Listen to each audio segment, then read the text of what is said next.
Kun dhimma siiriyaasiidha. Dhimma yeroo dheeraa as dhimma ji'opolitiksii irratti raafama guddaa, jijjiirama guddaa waan fiduudhaa deemudha. Akkuma ummatti kaafte fakkeenyaaf dhimma laga Mormor takka Abbaayeen wal qabatee haga amma jala baraaramneerra. Amma garuu Ameerikaa Suudii gara Ijipti ta'aniiti kan dhufaa jiran. Suudiin dur afaaniin malee hagas mara nurratti dhiibbaa gochuudhaaf hagas mara hin deemtu turte. Amma garuu daansiin nuti Imireetii fi humna riphee lolaa Sudaan wajjin biyya Itoophiyaa gootu kun itti fufnaan gama lachuunu gama bishaanitiin yaaliin Abiifaan asal qabachuudhaa deeman Suudiin hin ayyamtu kan namni hubachuu danda'udha. San qofa osoo hin ta'in gara bishaaniitiinis Ijiptirraa aananii saanduuchiin gochuudhaaf carraan jiru guddaadha. Kanaaf of eeggannoo guddaadha gaafata. Akka Oromoottis akka Itoophiyaattis haala deemu kana sirriitti hordofuudha barbaachisa.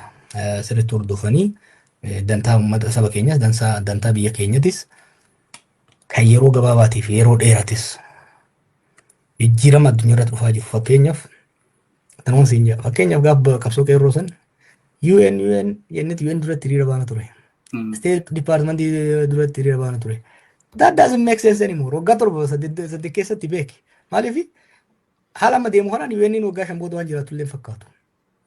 Ameerikaan amma mallaqa isaanii kennitu biliyoona 8 irraa gara biliyoona 2 akkatti gadi buufte jechuudha. Practically yeroo gahaa keessatti irrelevant ta'uu danda'u.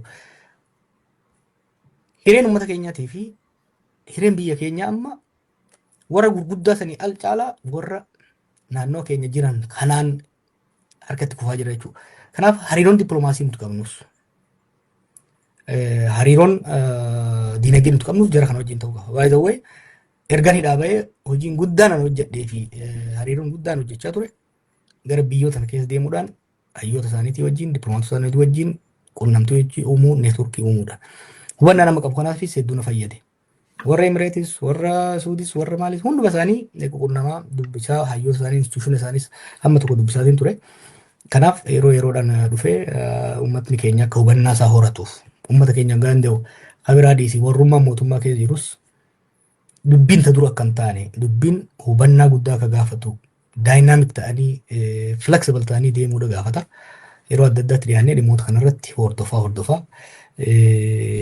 uummata keenya hubachiisaa deemna. Tole Jawaar hedduu galatoomii.